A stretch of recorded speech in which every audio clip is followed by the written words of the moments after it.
রাধে রাধে সকলকে, welcome to my new blog. আশা করি সকলে খুব ভালো আছো। সো হাই, আমি অনিন্দিতা আর আজকে নিয়ে এসেছি আবারও একটা নতুন লাইফস্টাইল ব্লগ।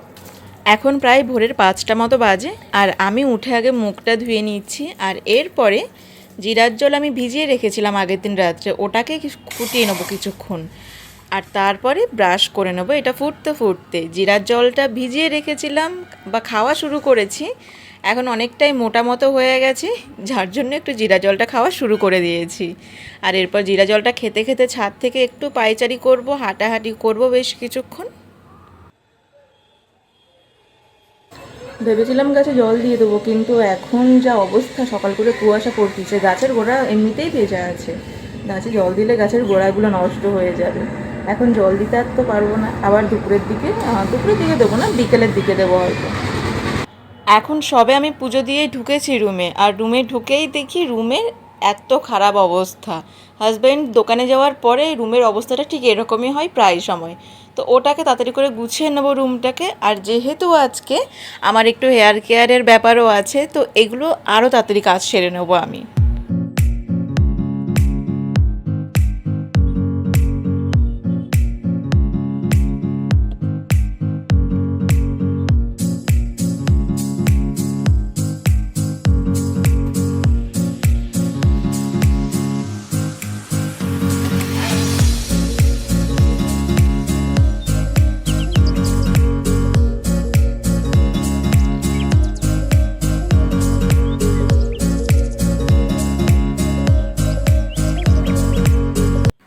এখন তো রুম গোছানো শেষ হয়ে গেছে, আর এটা আমি আগের দিন রাত্রে কিন্ডার জয়ে পেয়েছিলাম, তো এটাকেও আমার টেবিলে রেখে দেবো। আর এরপরে আমি হেয়ারের কাজটা শুরু করব। তো আমাকে যেটা ফার্স্টে করতে হবে, হেয়ার স্পা করার সময় চুল পুরোপুরি শুকনো থাকে না, 100% চুল ভিজে আসার পরে 100-এর মধ্যে 30% যে ভেজা ভাবটা থাকে চুলে, সেরকম আমাকে হেয়ারটা করে আসতে হবে। যদিও আমি পুজো দিতে যাওয়ার আগে চুলে শ্যাম্পু করে নিয়েছি, এখন আর করবো না, সবসময় শ্যাম্পু করে হেয়ার স্পা করতে হবে।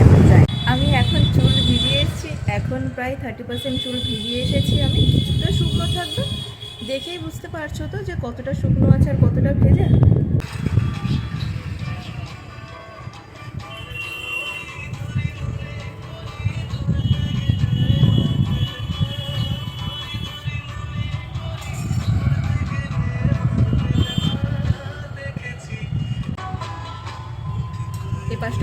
এ পাশটা কমপ্লিট হয়েছে।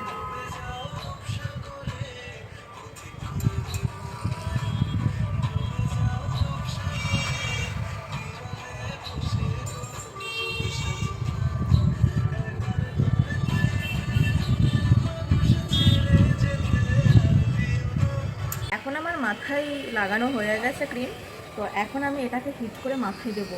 এটার জন্য আমি মিনিমাম 10 মিনিট ওয়েট করবো, বেশি করবো না। জ্যাক পয়েন্টটা অনেকটা দূরে।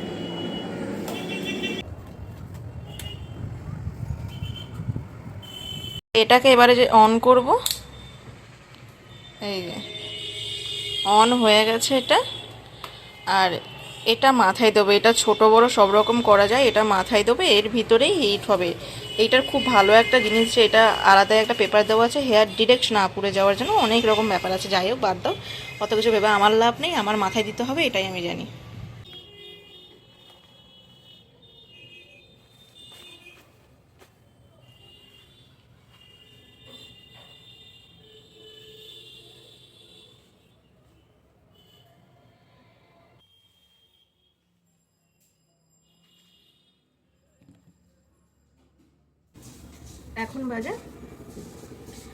এখন বাজে 10টা 26, আর আমি 10টা 40 পর্যন্ত ওয়েট করবো, এর বেশি করবো না, বা 10টা 36 ধরো। গান চালিয়ে দিয়ে নেই।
হাই করে দিয়েছি, মাথার ভিতর খুব গরম হয়ে গেছে, তো ওটাকে আমি মিডিয়াম করে দেবো এবারে।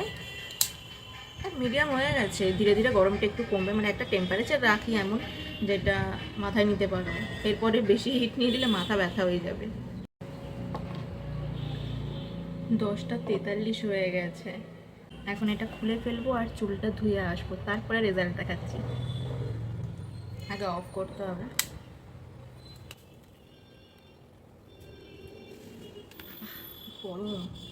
গরম হয়ে গেছে। আমি এখন হেয়ার ওয়াশ করে এসেছি আর তোমরা দেখে বুঝতে পারছো যে কতটা স্মুদি আর সিল্কি হয়েছে।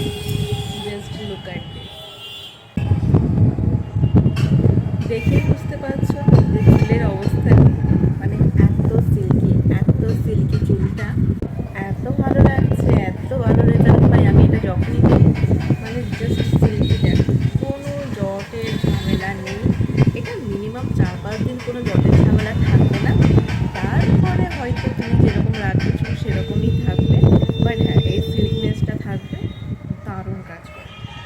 আমাদের হেয়ার স্পা করার সময় ম্যাসাজ করলে এর থেকে বেটার রেজাল্ট পাবে, বাট ম্যাসাজ না করেও এই রেজাল্টটা দারুণ।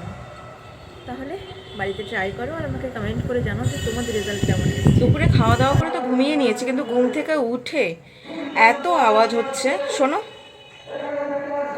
এত আওয়াজ হচ্ছে না, মানে এত বিরক্তি লাগছে আমার। সে হোক, বিরক্তি লাগলেও কিছু করে না, যদি সন্ধ্যেবেলা একটু আওয়াজটা কমে। এখন আমি গিয়ে সন্ধ্যেটা দিয়ে আসি, প্রায় সন্ধে হয়ে গেছে। সন্ধে দিয়ে এসে তোমাদের সাথে আবার কথা বলছি।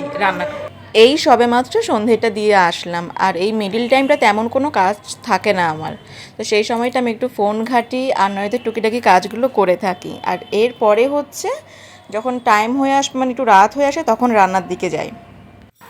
এখন রাত্রের প্রায় 9টা মতো বাজে, আর এখন আমি রান্নাঘরে এসেছি। যেহেতু আমাদের খাওয়া দাওয়াটা দেরি করে হয়, তাই রান্নাটাও দেরি করে করি, নয়তো অনেকক্ষণ আগে রান্না করে রাখলে রান্নাটা ঠান্ডা হয়ে যাবে, খেতে বাজে লাগে।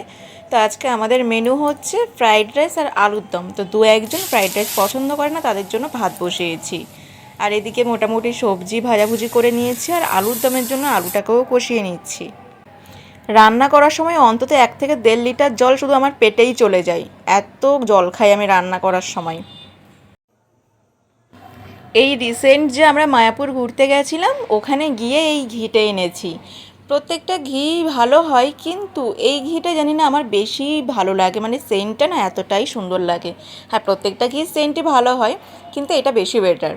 এটা দিয়েই আমি প্রায় রান্নাবান্না শেষ করে, আমার তো যেটা প্ল্যানিং করা আছে, এখন যখন মায়াপুরে যাবো এবারে 5-6 ডিব্বা একসাথে নিয়ে আসবো। এখানেও ঘি পাওয়া যায়, কিন্তু আমার ওই ঘিটাই ভালো লেগে গেছে, তো ওটা আমি নেক্সট টাইমে গেলে নিয়ে আসবো। তোমাদের সাথে কথা বলতে বলতে আমার ফ্রাইড রাইসের যে চালটা ওটা ফুটে গেছে, তো এখন ভাতটা আমি রেডি করবো। আর এরপরে তো আমার আলুর দমটাও বাকি আছে, আর তার আগে আমার সাদা ভাতটা হয়ে গেছে। তো এখন ফ্রাইড রাইস আর আলুর দমটা তৈরি করে নেব ভালো মতো।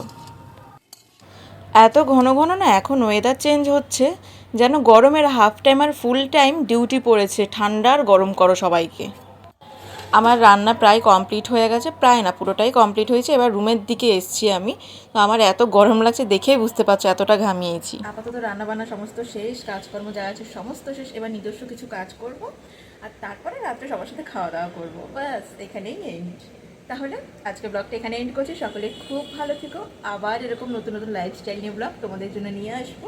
ততক্ষণে সবাই খুব ভালো থেকো, সুস্থ থেকো। সকলকে এখন আমাদের টাটা।